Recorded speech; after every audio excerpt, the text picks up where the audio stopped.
Kalau kita lihat Indonesia, pemandangannya kan dramatis banget ya. Ada gunung-gunung yang megah, lembah yang curam. Nah, semua itu tuh bukan kebetulan loh. Ini semua adalah hasil dari ibaratnya pertarungan abadi antara kekuatan-kekuatan alam yang super dahsyat. Kali ini kita bakal bedah tuntas kisah geologis di balik landscape Indonesia yang keren banget ini. Pernah kepikiran nggak sih, kenapa ya di Indonesia ini banyak banget gunung berapi dan sering banget gempa? Nah, jawabannya itu ada di lokasinya. Indonesia itu posisinya pas banget di cincin api Pasifik, sebuah zona tempat lempeng-lempeng tektonik bumi itu ketemu, terus bergerak, gesekan, bahkan tabrakan. Oke, sekarang kita gali lebih dalam lagi. Pertanyaan utamanya, sebetulnya kekuatan apa aja sih yang membentuk dan terus-terusan mengubah wajah Indonesia? Yuk kita cari tahu bareng-bareng. Intinya gini, ini tuh cerita tentang dua kekuatan besar. Yang pertama namanya tenaga endogen, asalnya dari dalam bumi. Tugasnya membangun dan mengangkat daratan. Terus yang kedua ada tenaga eksogen, yang datangnya dari luar. Kerjanya mengikis dan membentuk ulang apa yang udah dibangun tadi. Kita bahas satu-satu ya. Oke, kita mulai dari kekuatan yang dari dalam, si para pembangun yang perkasa. Ini nih energi murni yang bisa menciptakan pegunungan dan pulau-pulau dari yang tadinya nggak ada. Jadi tenaga endogen itu apa sih sebenarnya? Gampangnya anggap aja mereka ini tim konstruksinya bumi. Energinya itu mendorong dari bawah, bikin permukaan yang awalnya rata jadi bergelombang, jadi berkerut dan akhirnya menciptakan relief yang kita kenal sebagai gunung, bukit, sampai jurang. Nah, tenaga endogen ini kerjanya nggak asal-asalan. Dia muncul lewat 3 proses utama. Yang pertama, tektonisme, ini soal pergerakan lempeng bumi.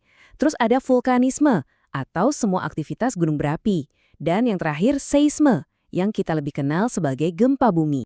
Terus gimana cara kerja tektonisme? Coba deh bayangin kerak bumi itu kayak karpet tebal. Kalau kita dorong dari dua sisi, karpetnya bakal melipat kan? Nah, lipatan yang naik ke atas itu jadi punggungan atau antiklinal, yang turun jadi lembah atau sinklinal. Tapi, kalau keraknya itu rapuh, ya dia bakal patah. Bagian yang naik kita sebut horst dan yang ambles itu graben. Kurang lebih beginilah proses lahirnya pegunungan. Nah, sekarang kita pindah ke pembangun raksasa yang satunya lagi, vulkanisme. Ini adalah proses di mana magma dari perut bumi itu berhasil naik dan keluar ke permukaan. Biar kebayang skalanya segede apa, coba tebak. Di Indonesia itu ada sekitar 80 gunung berapi aktif. Angka ini nunjukin betapa luar biasanya energi yang terus bekerja tepat di bawah kaki kita.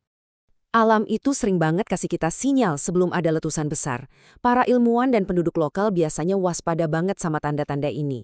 Suhu di sekitar gunung tiba-tiba naik, mata air jadi kering, sering ada suara gemuruh, sampai perilaku aneh hewan-hewan yang turun gunung. Ini tuh cara bumi ngomong sama kita. Tapi gunung berapi ini punya dua sisi. Di satu sisi, iya mereka bisa sangat merusak, menyemburkan gas beracun, menghancurkan apapun yang dilewatinya. Tapi di sisi lain, mereka ini sumber kehidupan.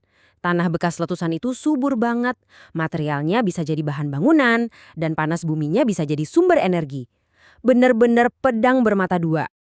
Lanjut ke kekuatan endogen yang ketiga, yaitu gempa bumi atau seisma. Seperti yang disebut di kutipan ini, gempa itu udah jadi bagian dari kehidupan di Indonesia ya. Ini adalah konsekuensi langsung dari pergerakan lempeng tektonik yang nggak pernah berhenti. Terus, gimana cara kita ngukur kekuatan gempa? Nah, kita pakainya skala Richter. Coba lihat deh, magnitudo 5 itu udah bisa merusak. Naik ke 6, itu merusaknya parah. Di atas 7, wah itu udah gempa besar. Tapi, yang perlu banget kita ingat, skala ini tuh bukan hitungan biasa. Jadi, loncat dari magnitudo 5 ke 6, itu bukan cuma satu tingkat lebih kuat, tapi guncangannya 10 kali lipat lebih kencang. Kalau ke 7, itu berarti 100 kali lipat lebih kuat dari magnitudo 5. Kebayangkan dahsyatnya? Kita lihat contoh nyatanya ya. Ini laporan dari BMKG tentang gempa di Majene. Kekuatannya 6,2 magnitudo. Kalau kita lihat dari slide sebelumnya, berarti ini masuk kategori gempa bumi merusak. Dan inilah akibatnya. Gambar ini nunjukin kehancuran yang terjadi karena gempa itu. Ini jadi pengingat yang sangat jelas betapa dahsyatnya kekuatan yang bekerja di bawah kita. Ini manifestasi nyata dari tenaga endogen. Oke, kita udah kelar ngebahas soal para pembangun. Sekarang kita beralih ke kekuatan kedua, para pemahat.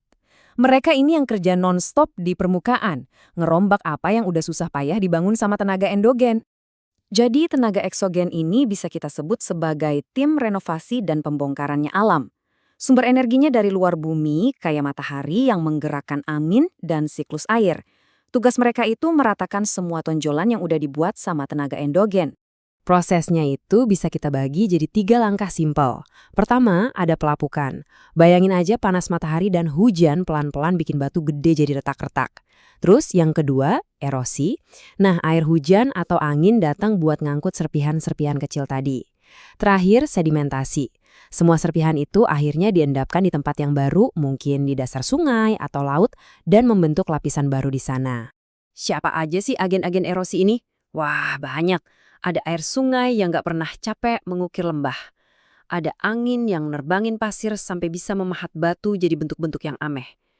Ada ombak laut yang non-stop menghantam garis pantai.